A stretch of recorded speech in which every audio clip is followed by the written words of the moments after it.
So everybody, it looks like we got some exclusive CAD files for the iPhone 15, which gives us an idea of what the design, the specifications, and the sizing is going to be like for the new iPhone 15 moving forward that should release in September-October timeframe of this year. So without further ado, let's talk about everything that we know about the iPhone 15 lineup, especially because these CAD files give us a great insight and basically all but confirms one of the most important things out there, which is USB-C is finally coming to iPhone. Let's talk about it. So let me briefly go over what a CAD file is and what it's used for those people that aren't fully aware. So CAD files give you the exact specifications of what an iPhone is going to look like, what it's going to feel like, and finally, what the actual measurements of these iPhones are going to be. And these CAD files are sent usually to case manufacturer companies because it would be extremely costly for them to then start guessing and guesstimating, whether it's going to be a millimeter here or a millimeter there. It makes a huge difference for case manufacturers because the last thing you want is a case that's either too small or too big for your brand new iPhone. So case manufacturers usually get these CAD files first so they can begin working on cases and accessories that kind of mount to the iPhone itself. And in these CAD files, what it allows us to do is begin to build renders of what these iPhones are going to really look like, feel like, and finally what the sizing is going to be like and everything in between. Because everything that's externally exposed will be rendered through the CAD file. Everything internally doesn't matter too much, but the external stuff does because that's what case companies use to then manufacture their cases for the iPhone 15 lineup.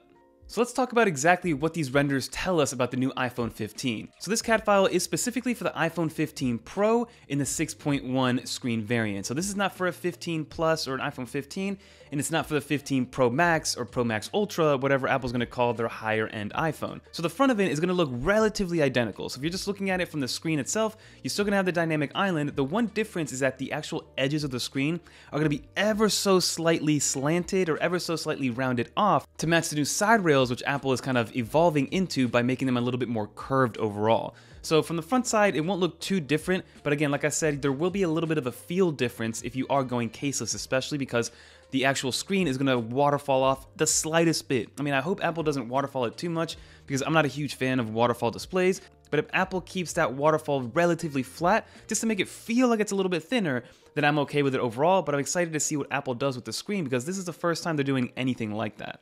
Now let's look at the side railings of this iPhone because the biggest thing and the most important thing in my opinion about this iPhone is that we're finally going to go USB-C.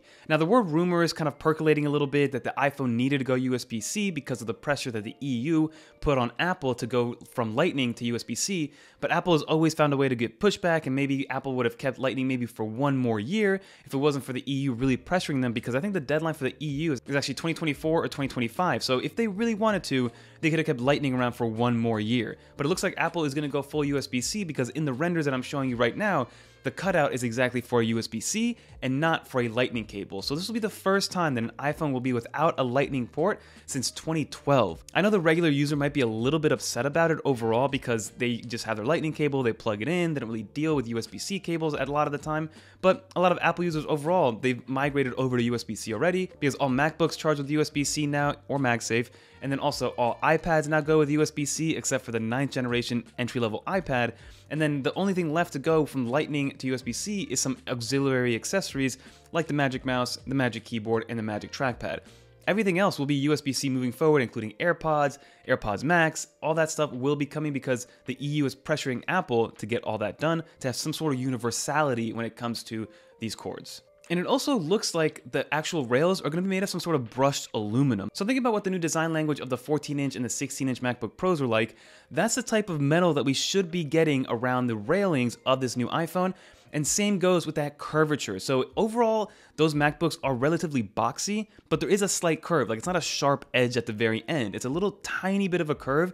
And that's what we should be expecting on both the front side, like I mentioned, but then also on the rear of the iPhone. So it's going to have that boxy finish, but it's still going to feel relatively thin in the hand because the rails will be curved, similar to a Samsung phone or a Google Pixel phone. If you guys have ever held one of those, yes, at the center of the actual Samsung or the center of the Google Pixel phone, the thickness is relatively similar to the iPhone, but if you hold it on the sides, since it does have a curved edge, it feels much thinner than it actually really is, which I'm a big fan of that because it kind of tricks you into thinking it's thinner, even though it really isn't, while still having enough space in there for a strong battery life.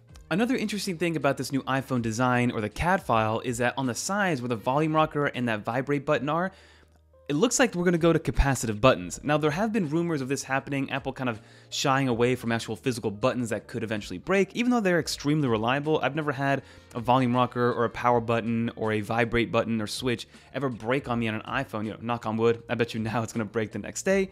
But overall, they've been very reliable, but it looks like Apple wants to get rid of even more moving parts, and those buttons are moving parts. So going with capacitive touch versus an actual button does help with the longevity of the phone. And if you guys are worried about getting some sort of haptic feedback or getting that kind of physical feel of pressing the volume button, if you use any current trackpad for MacBooks, then those are fully capacitive trackpads. So it's just a pane of glass that reacts to your touch whenever you put pressure on it. So that is the capacitive and haptic feedback, making it feel like it's an actual moving part or an actual trackpad that gets pushed down. So if you guys are comfortable with those trackpads, then these capacitive buttons are going to be no different from a feel standpoint, because those trackpads, they still feel like you're pushing them all the way in, when in reality it's just a pane of glass that just vibrates and gives you some feedback whenever you press down on the trackpad.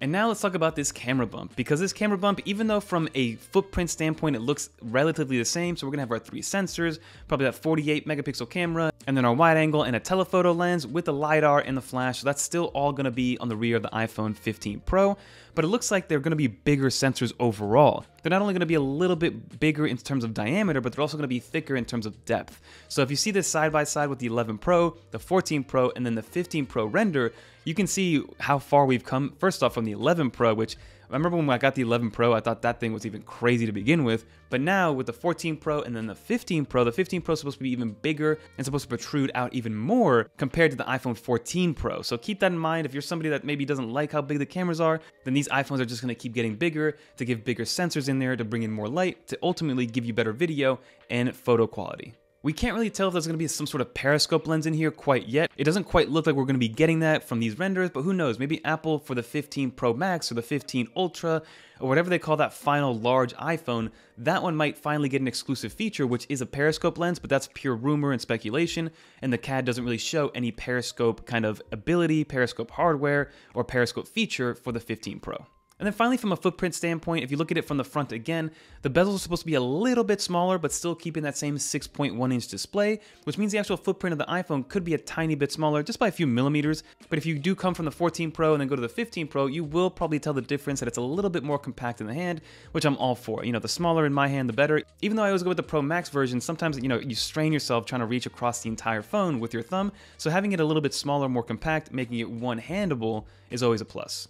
So that's what we got from a hardware standpoint, everybody. We're going to get USB-C on the iPhone, which is going to be amazing. I'm really hoping that maybe even on the Pro and the Ultra, they're going to go with a Thunderbolt port so we can easily transfer data, because that's one of the biggest downfalls of Lightning. A lot of people, like myself included, like to use their iPhone for video creation, for photo creation, for all that good stuff, but then transferring over to a workable machine like an iPad or a MacBook, I usually personally rely on AirDrop, but when your files get huge and they go into 5, 10, 15 gigs in terms of file sizes, it takes a little while to get it over there. So having a USB-C cable instead of a Lightning cable for data transfer, in my opinion, is going to be wonders. So now we'll get to the point where the iPhone is really all you need, and you can just transfer whatever data you have from your iPhone over to your MacBook or your iPad and get creating, if that's something that's in your wheelhouse, which I think is going to be amazing. We're also going to get those rounded edges. It's going to feel a little bit thinner in the hand. It's going to get a little bit more compact, like I mentioned.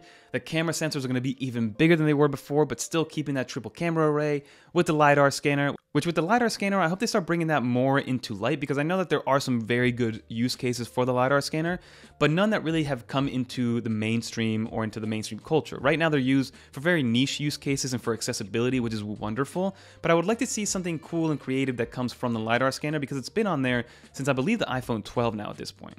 And then the last thing that the CAD file cannot tell us actually is the overall resolution, so I'm curious to know if Apple's going to give us even more resolution on the display of the iPhone 15 Pro and Pro Max, maybe give us an even denser PPI, but overall it's going to be the same size, and I doubt that's going to get lower. So still 120 Hz, the ProMotion display is going to be on there. Curious to know what they do with the PPI overall. But that is the roundup of the iPhone 15 Pro CAD renders. Shout out to Ian Zelbo for putting these renders together so quickly alongside Max from the 9 to 5 team. We were able to put this together just in a few hours, which is amazing. And now we'll get a good idea of what this is going to look like. We finally can basically confirm that USB-C is coming to the iPhone 15, which is probably my favorite thing to happen to an iPhone in years. And then like I said, the front of it's going to stay relatively the same, but it's going to be an overall different feel. It could have a different finish. Like I said, brushed aluminum or brushed titanium. Could be something coming to the iPhone 15 Pros. So stay tuned. Definitely subscribe, because we're going to be following this going forward, because we probably have 5 to 6 months before it even gets announced and also released. But Things will be trickling in as it comes in, and then we'll also usually get cases sooner than the actual release or announcement, so then we'll be able to get those cases in our hands. So definitely stay subscribed and leave a comment down below what you guys think about the iPhone 15 Pro. Is that a phone that you're going to upgrade to? I personally use a 13 Pro Max, so I'm definitely upgrading to a 15 Pro Max whenever that does release, because I kind of go every other generation. It's very rare that I go generation to generation when it comes to upgrading these iPhones, because now they're getting so good that it's hard to really justify a year-over-year upgrade. But that's going to do it for this video. Let me know what you guys think in the comments below, and if you guys made it to the end, leave a little dolphin in the comments down below so I know you made it to the end. And if you guys want to watch some more iOS, iPadOS, or macOS content, some more iPhone or iPad content, click on one of these videos right here. And until next time, I'm Fernando, and I'm out of here, everybody. Peace. I'm extremely excited for this iPhone, and now it's just a nice little 5 to 6 month wait before we actually get to see what it's going to be like. Peace.